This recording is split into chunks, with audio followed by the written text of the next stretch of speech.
slip the radiographic images you found onto the machine's display.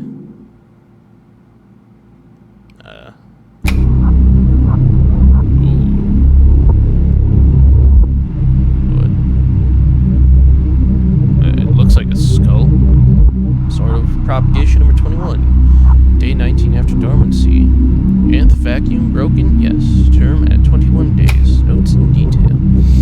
Intriguing results with regard to the mimic hypothesis. A participant entered a sealed chamber adjacent to Whiskers, growth cycle number 21, which had been freed from the anthropoidic vacuum, constructed quite economically from plastic and broken mirrors. It's a very odd seal, but okay. First propagation's original earthenware vacuum was shattered during the move-in. Between the two, there was a semi-opaque glass panel that allowed observation both ways. The human participant was asked to think of someone in the popular consciousness, fictional or no, and cogitate on their image, personality, face if possible, voice if possible, etc. Our participant chose Jesus of Nazareth, and with weekly repeated exposures to the participant's imagings, propagation number 21 began forming what resembled an anthropoid Nazarene in the fold of its spines. Previous human-oriented tests have always bore out a result that Whiskers would form an anthropoid team member, be it me or Dr. Hart or Gerald, and we assumed it was merely mimicking one of us. Dr. Hart was always contended the desire is healed when the anthropoid reproduction Whiskers creates when in contact with human beings has always been based on the conception in relation to the person through someone else. With this framework, the desire is healed is not actually a replica of a person, or if it is only a replica of the fiction of a person generated in the mind of another. This desire is healed was not Jesus Christ, but the participant's image of Jesus, assembled from their religious upbringing, artwork, depictions of pop culture, etc. This radiograph was taken right before the destruction of the growth cycle, while Whiskers was rendered unconscious via fumigation. It seems like with every successive propagation, the stem cells in the organism work a little faster, but I'm not paranoid. Yeah, sure, that's what they all say. It's technically deathless, yes, but we're burning up whatever knowledge it's gained when we incinerate it. I don't believe in magic just yet. Oh god, there's more. Propagation number 2, day 0 after dormancy. Nth vacuum broken, yes. Term at 6 days. Oh god, I'm yawning, I'm sorry. We've taken to calling it Whiskers, though of course some have interpreted it as hair or needles or quills, but Whiskers is more accurate, as the needles are really more like suprasensory fallacies or spines. The nerve nets distributed throughout the morphology of these spines resemble those of genus Hydra, but have myelin sheaths that are functionally the same as vertebrae. As we can see in the X-ray, each spine is laden with dense optical arrangements similar to compound eyes. The Hydra connection is assuredly worth investigating with regard to the organism's capacity for regeneration and anecdotal deathlessness.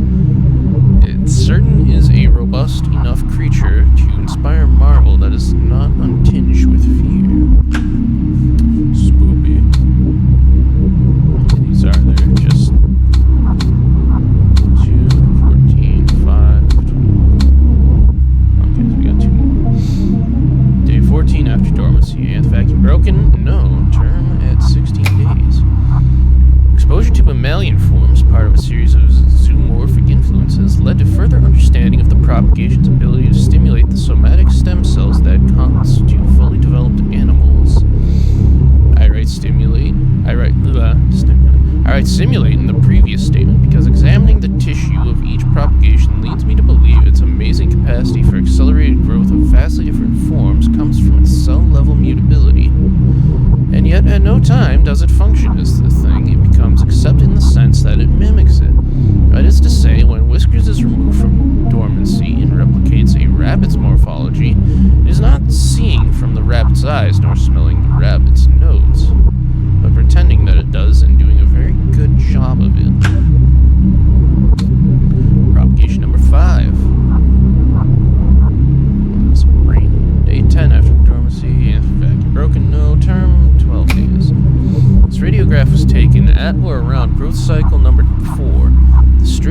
about it was that the subject of the image was found nowhere near the enclosure. It's almost like a piece of whiskers fell off and scurried into the corner. I feel like we've learned a lot since then, but at the time I remember speaking about the morphology being weird, not really even resembling any extant zoomorphic structure besides maybe a cuttlefish. Then I happened to open the thing up. Inside were all these little dead amoeba-like things, but they all sort of looked like they had faces. Faces that were just barely there.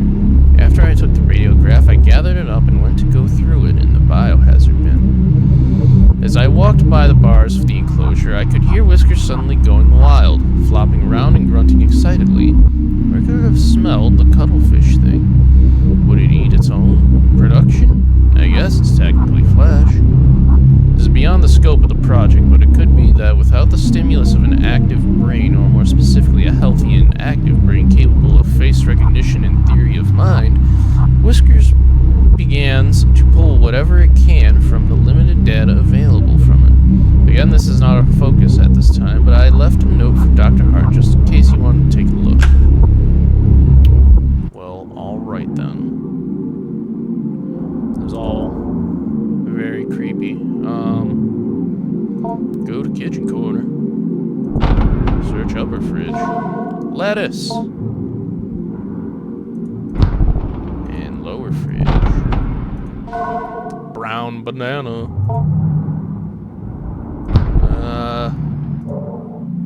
Wait, is there anything else I can do? Prepare food. Soft fruit or vegetable. Unappealing item. Battery, fiberglass. I don't know. Maybe this will stimulate your senses. Conceal. Batteries concealed. How did we accomplish that? Okay. Yeah, we don't have anything else. All right. What's up, Gramps? Observe. Examine Gramps, noting its movements, respiration, and general mood. Gramps seems sort of sluggish and bored. You get the feeling it may be more content and readily cooperative once fed and taught a word or two. Yo, Gramps. It's time to learn. Hello. Would you like to view the tutorial before you start? You will not be prompted again. Sure. Example. This brief tutorial will go over teaching Grandpa pronunciation and vocalization. The vocabulary words you picked will appear in the top left corner. In the bottom right corner will be a pentagon that is divided up into 8 sections. A section of the pentagon will be highlighted briefly. A notification sound will play, and soon another section will be highlighted. You will control a small round icon that sits above the pentagon by using your mouse. The ball is constrained to the limits of the pentagon. The goal is to keep your icon over the highlighted area and move it as the area changes sections around the pentagon. When you hold left click above the correct highlighted area, the icon will start to vibrate. Along with the simulated vocal cords, and the current letter of your word will begin to turn red. Keep holding over the highlighted section and adjust your icon as it changes place. Soon the letter will become fully red. After every letter becomes red, Gramps will proudly pronounce the word to you, and it will be considered learned. Teaching Gramps these words will accelerate its cognitive development and lead to further breakthroughs in general intelligence. Teach word hello? Aw, yeah.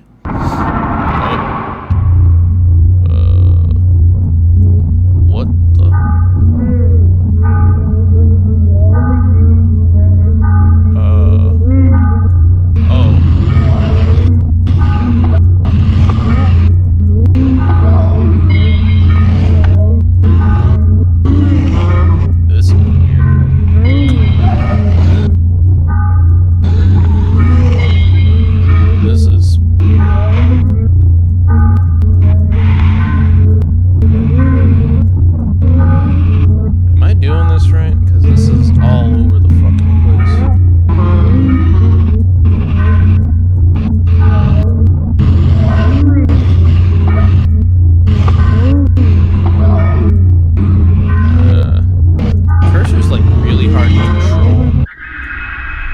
deep within Grandpa's strange membranes phonate. Yeah, close enough. Having completed the lesson, you take a look at the back of the vocabulary module card, and the notes are there written by administrators of the past. Hello, part of vocabulary and vocalization module A2, conversational basics. General pronunciation comments, sloppy articulation, module comments, see below. We are already encountering some difficulty as Whisker's subjectivity is so much determined by a diverse and dynamic array of influences. It attempts to mimic the thoughts and desires it passively intercepts, and these imitations go on to structure the basis of its identity. Only later in Whisker's growth cycle does it begin to form an identity or identities that are coherent and capable of resembling a sane, rational human being when engaged in conversation. One must imagine how hard it would be to converse with someone who is not yet oriented in one particular way towards who or how they are, because they might have 20 different honest answers to those questions, all of them mixed and muddled together. Because of this, we have started with the basics of conversation: greetings, partings, identifying one another, forming questions, etc., etc. It is fortunate Whisker's current growth, number 19, I believe, has developed a mostly accurate human mouth simulation.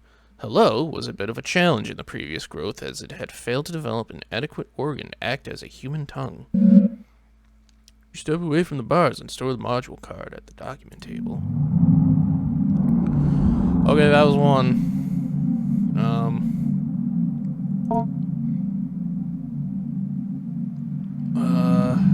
What you doing now? You having a little sit down there, Gramps? You examine Grandpa, noting its movements, respiration, and general mood. Grandpa seems sort of sluggish and bored. You get the feeling maybe more content with shit that we all knew already. Do you like to view the tutorial? There's a tutorial to feed him now. This brief tutorial will go over the basics of feeding Grandpa via induction of your unprotected insula. Grandpa has simulated the production of tooth enamel to mimic a human mouth. It will need to be fed through this in order to properly learn and grow.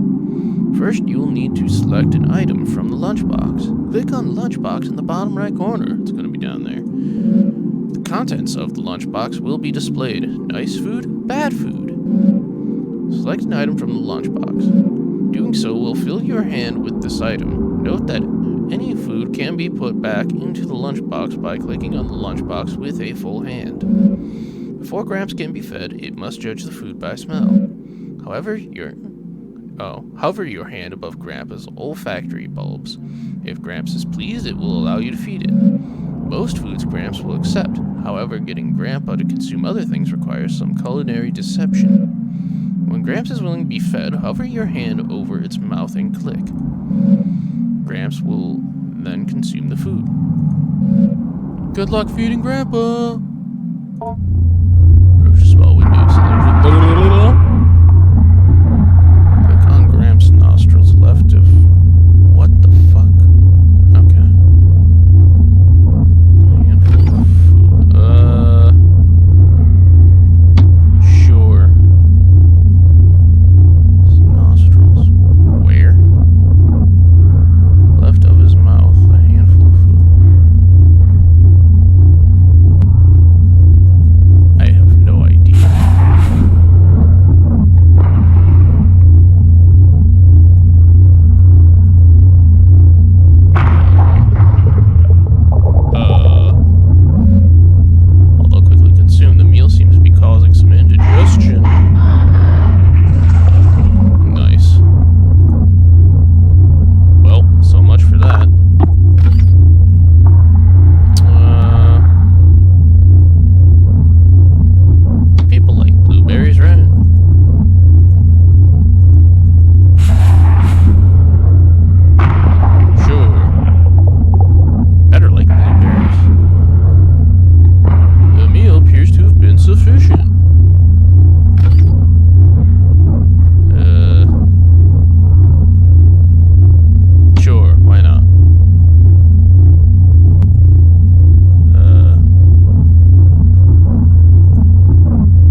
Gramps silently slides back to its corner. 2 digestible food, 1 other. Alright, so...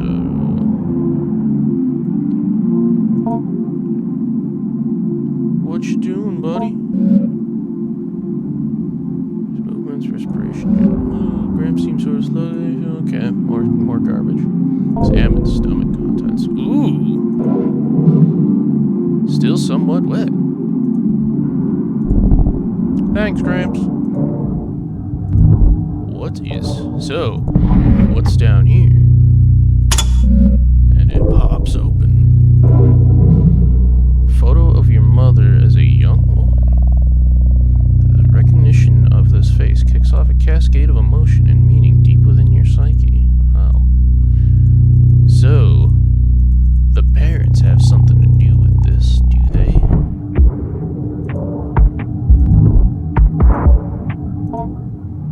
Alright, Gramps.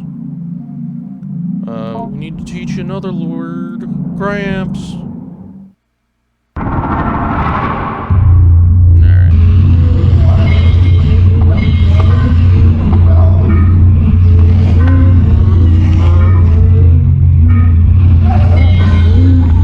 Come on, man. It's your name. Maybe not. No, it's your name. That's just what you're called now. Deep within Grandpa's strange membranes phonate confidently. Yeah, that's pretty good. It sounded like Gramps. Having completed the lesson, you take a look at the back of the vocabulary module card and the notes there written by administrators of the past. Grandpa, part of vocabulary and vocalization module, E81, family. General pronunciation comments. Usual trouble with articulation, voice thin/raspy, possibly underdeveloped larynx. Module comments, see below. We've done several sessions of what we are calling familial relation simulation, and I and a co-researcher sit in chairs opposite the enclosure. We are wearing the usual masks, and we begin to act out a scene, mostly through improvisation that might roughly resemble a kitchen table conversation between an immediate family. Repeated trials would reveal, although our simulated conversation was purposefully vague and unspecific regarding persons and identities, we would only address each other as brother, father, sister, it soon became apparent the encoded information and associations we unconsciously drawn upon when hearing and speaking these words was being picked up on by Whiskers, and its side-type field of reception/interpretation of brain-mind event semantic content. My co-researcher William noticed this in a simulation where Whiskers was given a role as a sister, and he as a brother. I was the father. Whiskers began responding to certain prompts with unusual specificity, as well as a general pattern of timbre speech that continued with unusual consistency. As soon as the simulation ended and we left the enclosure area, William let me know that Whiskers was almost certainly drawing from encoded memories of his late sister. Mapping out exactly what regions and centers of neural activity are intercepted by the side-type field will take extensive neuroimaging that we do not have at this site. Currently, we only have less precise portable equipment. However, our experiences so far are eerily in line with folk knowledge and folk explanations regarding the being's access to desires, and we can begin to infer it has access to certain portions of the limbic system and the ventral temporal cortex. You step away from the bars and store the module card at the document table. Okay, right now we're gonna save the game, and I think I will come back to this another time. So thanks for watching, if indeed you still are, and I'll see you next time. Bye-bye.